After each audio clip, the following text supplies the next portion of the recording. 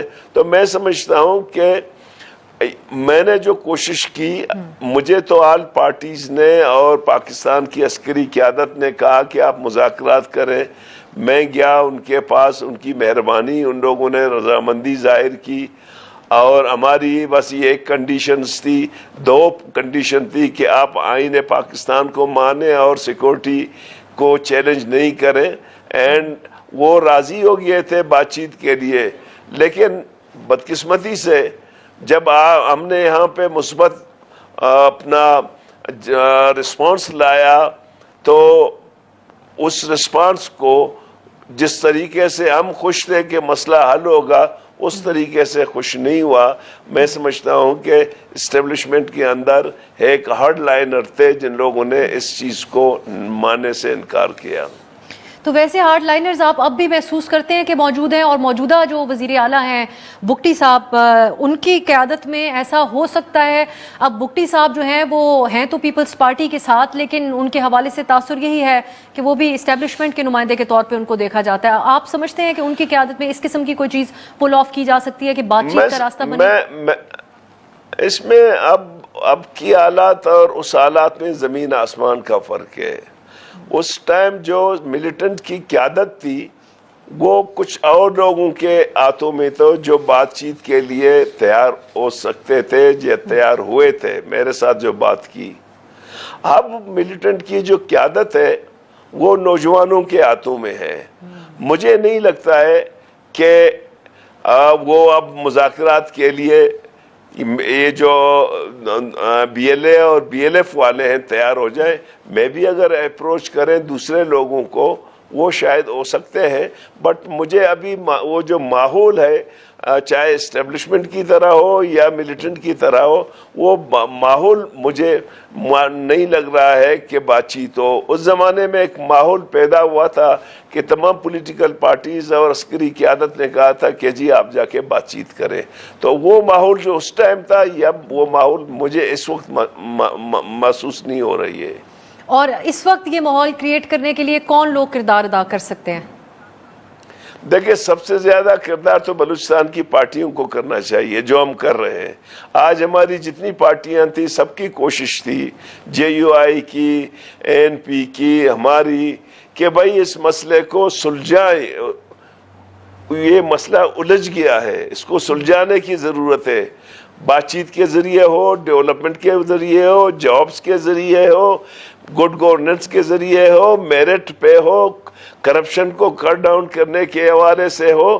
یہ تمام different measurement ہے جو آپ لے لیں گے تو شاید حالات ٹھیک ہوں گے. اس زمانے میں بھی ہمارے پاس تو کوئی جادوئی طاقت تو نہیں تھی، یہی کچھ اقدامات ہم نے کیے تھے جو حالات ٹھیک ہو گئے تھے.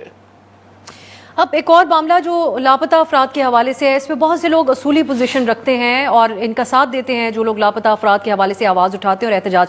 لیکن اب ریاست بڑی واضح طور پہ اس حوالے سے کہتی ہے کہ یہ لوگ جو احتجاج بھی کرتے ہیں، جو بالخصوص خواتین اس کو رن کرتی ہیں یکجہتی کمیٹی کو، وہ دہشت گردوں کی پراکسی ہیں. اس کو آپ کیسے دیکھتے ہیں؟ کیونکہ اس کو سپورٹ کرنے کے حوالے سے جو بھی حالیہ دنوں میں واقعات پیش آئے، اس میں یہ دعویٰ کیا جا رہا ہے کہ بیلا میں جو خودکش بمبار تھا ایک ان میں سے وہ بھی لاپتہ قرار دیا گیا تھا اور ایف آئی آر بھی درج تھی. تو آپ سمجھتے ہیں کہ جب اس قسم کے واقعات پیش آئیں تو یہ سپورٹ کرتے ہیں ریاست کے اس نیریٹو کو؟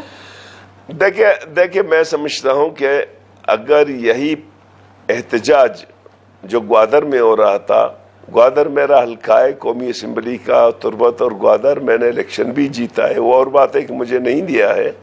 میں بخوبی جانتا ہوں اگر ان کو وہاں پہ جلسہ احتجاج کرنے دیتے وہ پرامن ہوتا، اس میں کوئی کمپلیکیشن نہیں تھی. لیکن سرکار نے تمام راستے بند کیے اور 7-8 لوگ جو ہے نا مارے، پھر حالات خراب ہو گئے.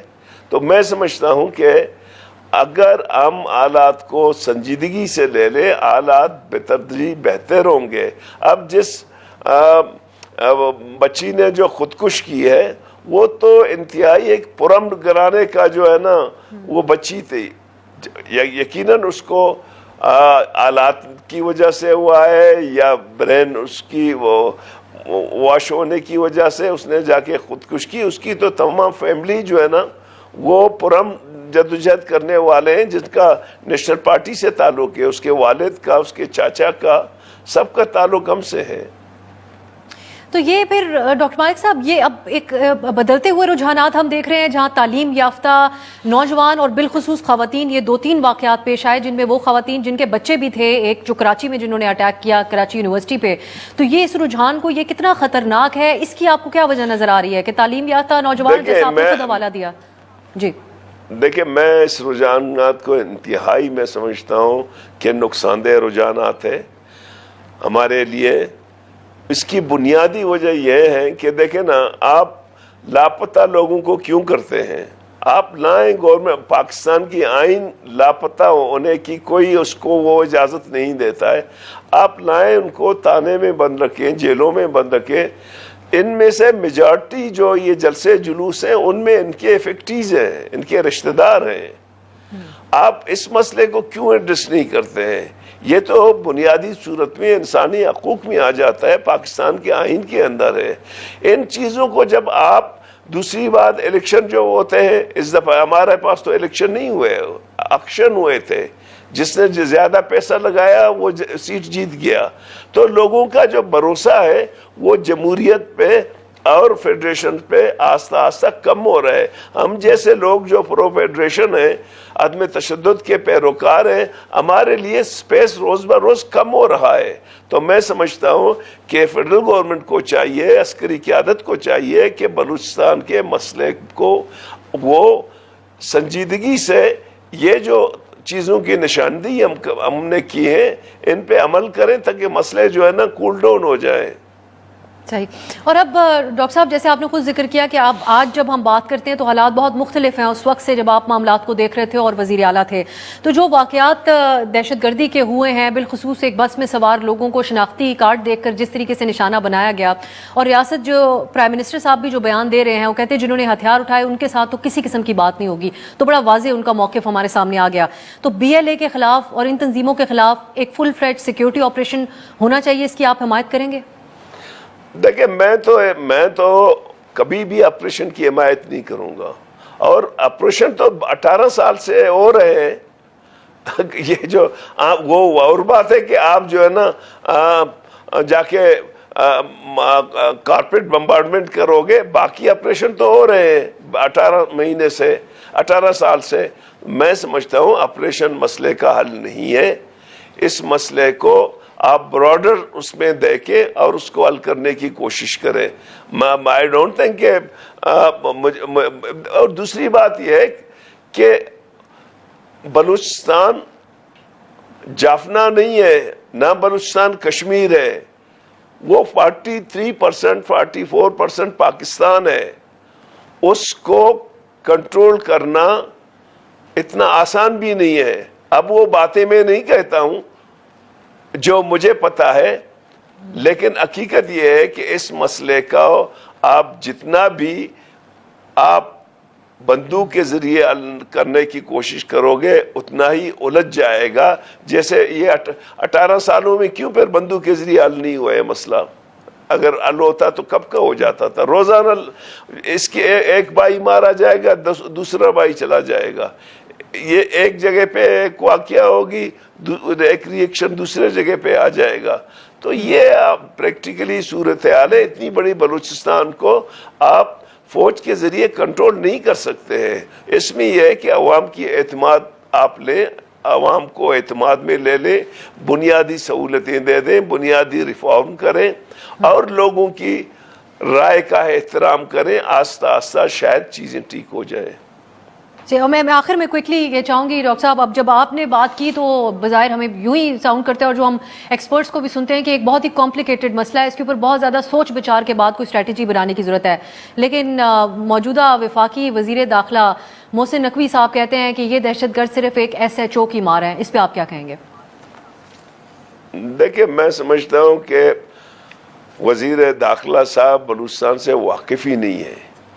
اگر وہ اس کی تاریخ کو سمجھ جاتے تو وہ یہ بات نہیں کہتے کہ ایک SHO. تو اب وہ 18 سال سے جنگ ہو رہی ہے، پتہ نہیں کتنے FC کے لوگ ہیں، کتنے آرمی کے لوگ ہیں، کتنے لیویز اور پولیس کے لوگ ہیں، وہ کنٹرول نہیں ہو رہا ہے. اب اگر ہمارے وزیر صاحب SHO سے بلوچستان میں امن لا سکتا ہے تو اس سے اچھی بات کیا ہوگی؟ بہت میرے بہت خیال میں وہ شکریہ. بلوچستان کو جانتا نہیں ہے، ٹھیک، بہت بہت شکریہ وہ ڈاکٹر بلوچستان عبد کو المالک بلوچ سمجھتا صاحب. نہیں ہے. آپ کے قیمتی وقت کے لیے آپ سمجھتے ہیں کہ وفاقی وزراء نے جو بیان دیا وہ ان کی سمجھ بوجھ بلوچستان کے حوالے سے نہیں ہے اور اس کو ظاہر کرتا ہے. ایک بریک کی طرف جاتے ہیں، جب بریک سے واپس آئیں گے تو